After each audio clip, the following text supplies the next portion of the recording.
Hakuna msaada mzuri. There's no good help kama wewe kusikia neno na kupokea. More than hearing the word of receiving. Yale unaweza kueleza wewe. Everything that you can explain. Yote hayajengwa kwenye msingi wa imani. That doesn't come from the foundation of faith. Nimerogwa miaka mingi. I was bewitched for a long time. Hata juzi nitakufa kidogo tu. Even before yesterday I was almost dying. Kila kitendo cha kusema lazima labda mpaka nije nimuone apostle nimwelezee zaidi.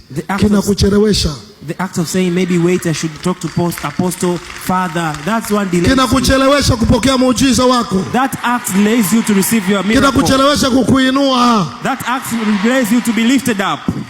Wengi wanaoponywa hapa. Many people were healed here. Wanaponywa kwa sababu umenisikiliza vizuri sana. They are healed because they na umeamini. They hold me attentively and they believe. Wangapi wanaamini sasa? How many people believe? Sema leo ninapona tu. Say today I'll be healed. Ninapokea tu. I receive. Ninainuka tena. I'm lifted up.